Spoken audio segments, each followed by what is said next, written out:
Chapter 2, Sing Down the Moon. I did not have to wait long, and I had no need to tell my mother that another spring had come and I wanted to take the sheep to the mesa.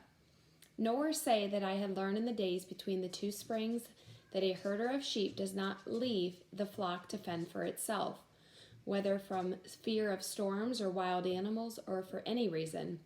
She was waiting at the gate of the corral when I came back from the river. The grass is better to the south, beyond the aspen grove, she said. It is still watery and thin, but the sheep will find it good after a winter of mesquite. She gave me a strip of dried deer to eat at noon and waited while I drove the sheep out of the corral and across the river. As I reached the trail, she waved to me. The trail to the mesa is steep and follows a wooded draw and then cuts back and forth for a long time. It is the only trail out of the canyon for a distance of 2 leagues. Our men use it when they go scouting or go to hunt. Because the trail is steep, it is easy to defend if warriors from the west come to raid our canyon. We reached the mesa when the sun was lance high in the east, long before the other girls from our village came, which pleased me. The sheep were cropping the short grass, and my dog sat watching when White Deer came up the trail with her flock. I smiled and welcomed her, which was my right because I had been the first to reach the mesa. We both smiled and greeted Running Bird, who did not come until most of the grass had been cropped from the south meadow. But at noon the 3 of us ate together, while our flocks grazed. "Have you heard," said Running Bird, "that the twins are ill?" "They are always ill," White Deer said. "Neither of them has any strength," Running Bird said.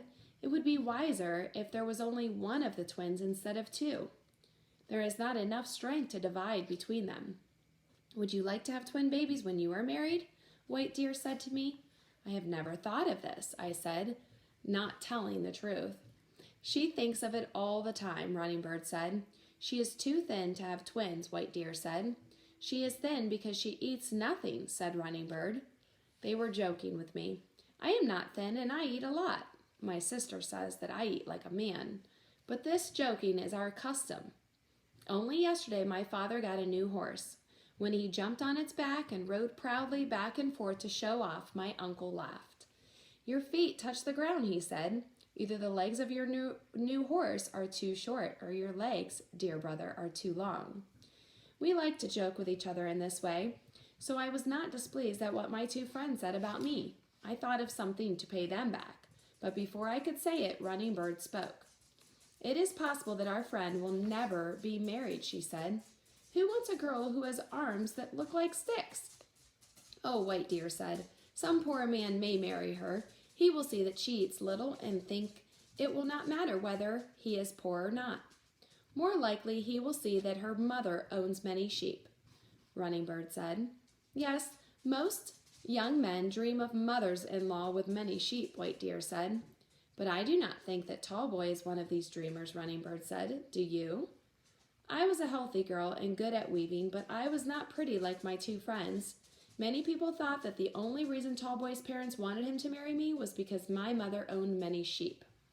"It does not matter what others think," White Deer said. "Tallboy will marry her only because she is pretty and obedient." "And eats so little," Running Bird said. My sheep were grazing nearby. I listened to the sound of their teeth as they sheared the long grass. I looked up at the sky, which was blue, and listened to the far-off sound of moving water. My friends waited for me to answer them. They wanted me to talk about Tallboy, who in the morning would be riding west with our warriors. White Deer grew impatient at my silence.